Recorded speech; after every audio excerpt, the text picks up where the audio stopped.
The music is on. It's time for a Sunday Storm Center, and this is the reason why. We are taking a live look at the conditions in Portland, where it's been snowing heavily all day. Good evening, everyone, and thanks for being with us. I'm Sam Rogers. Hey, in case you haven't heard, this is the first big snowfall southern Maine has seen yet this winter.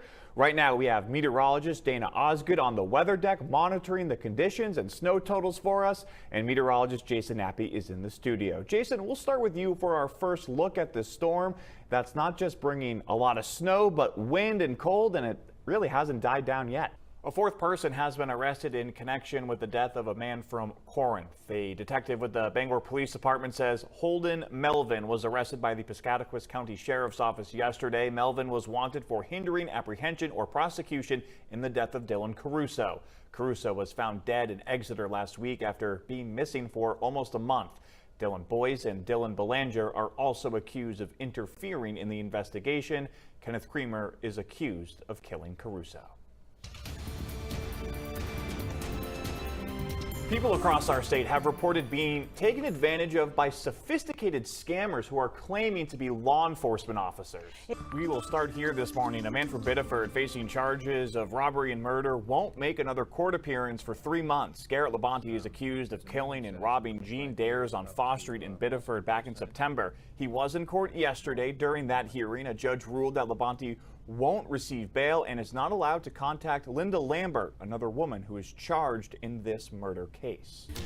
One of the largest healthcare providers in Maine is hundreds of millions of dollars in debt. Yeah, Northern Light Health, which runs hospitals across the state, is already $620 million in debt and is on track to lose $100 million this year.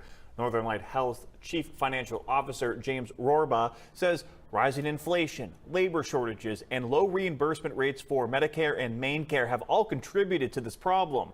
If you still have your absentee ballot, you have until 8 p.m. on Election Day to turn it in at your town or city clerk's office. More parents in Central Maine are going to have access to some child care. Yeah, that is because the Katahdin Higher Education Center at Eastern Maine Community College is unveiling a $4 million expansion of its child care center. Hey, thanks for getting up early with us this post-Halloween Friday. I'm Sharon Rose. And I'm Sam Rogers in for Lee Goldberg. Todd is here as we kickstart another day that looks like it's summer, fall, spring, winter. I don't know anymore. Weird start to November. Anyway. I was leaving to come here early on this morning. My roommate was literally asleep on our couch in the living room because it was colder there than in his bedroom. Yeah. Did you wake him up? No. Did you wake him up? No. Or were you like tiptoeing by him? Tiptoeing. Yeah.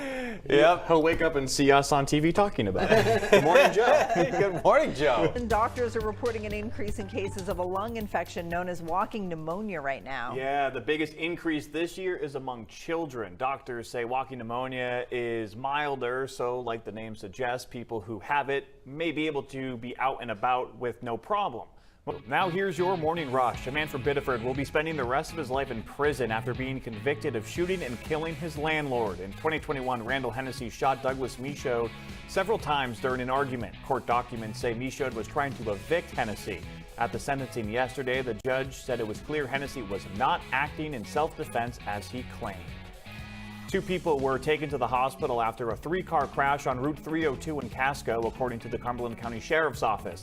Deputies say Kevin Lavoie was riding a motorcycle on Route 302 when he crashed into a pickup truck that was waiting to turn left, then hit an SUV in the opposite lane. Lavoie was life-flighted to Maine Medical Center with life-threatening injuries. The driver of the SUV was taken to the hospital with minor injuries, and the driver of the truck was not hurt. A person was severely burned after a house fire in Skowhegan. According to the fire marshal's office, the Skowhegan Fire Department responded to reports of a fire at a home on Waterville Road. One person who got out of the home was taken to the hospital and is in critical condition. It is unclear if anyone else was in the house. We will keep you updated as we learn more. And people in Waldo County will soon have better access to high internet speeds. The officials with the U.S. Department of Agriculture say nearly $4 million is set to go to the company Direct Communication. Officials say the company will use the funding to get fiber optic internet service to more than 600 homes and 15 businesses in Waldo County. The grant comes as part of the USDA Community Connect program. And that is your morning rush as we hit 6:04 on your Friday morning.